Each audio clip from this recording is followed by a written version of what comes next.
مسلم league نون کی رہنما عظمیٰ بخاری نے صحافی کے ایک سوال کے جواب میں تمام اخلاقی حدود کو پس پش ڈالتے ہوئے اس پر شرمناک الزام عائد کر دیا۔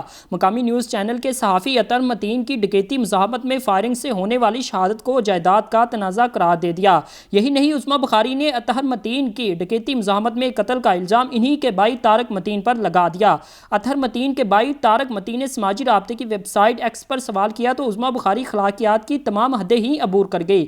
طارق متین نے ایکس پر سوال پوچھا تھا کہ ریمنڈ ڈیوس کا وکیل کون تھا، جس کے جواب میں عظمیٰ بخاری نے لکھا کہ وکیل ہونا شرمناک ہے یا جائیداد کے لیے اپنے بھائی کو قتل کرانا۔ صحافی طارق متین نے نون لیگ کی رہنما عظمیٰ بخاری کے خلاف لیگل نوٹس بھیجنے کا عندیہ دے دیا۔ ان کا کہنا ہے کہ میں نے نون لیگ کی جانب سے مذہب کارڈ کھیلنے سے متعلق بحیثیت صحافی ایک سوال کیا تھا، کسی کی ذات پر حملہ نہیں کیا۔ انہوں نے کہا کہ جو وکیل عمران خان کا ہی وہی وکیل سلمان رشدی کا، اور جو وکیل اسحاق ڈار کا میر شکیل کا اور ناصر بٹ کا وہی وکیل سلمان رشدی کا تھا۔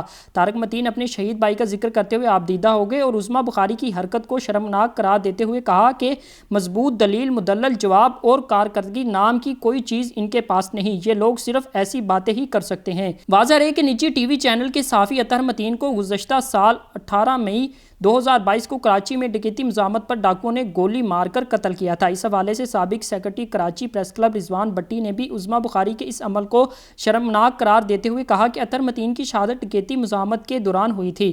انہوں نے کہا کہ ملک میں ایسا رجحان ہے کہ حقائق بتانے کی بجائے الزام عائد کر دیا جاتا ہے۔ سیاست میں نیا رجحان پیدا ہو گیا ہے کہ الزام لگائیں اور خاموش ہو جائیں۔ انہوں نے کہا کہ کچھ سیاسی رہنما اپنی غلطیاں ٹھیک کرنے کی بجائے غلط راستے پر چل نکلے ہیں۔ صدر P if you J Afzal but نے کہا کہ صحافیوں کو اغوا کر کے خاموش نہیں کیا جا سکتا، صحافیوں کو چپ کروانے کے لیے ان کے خاندان کو نشانہ بنایا جاتا ہے۔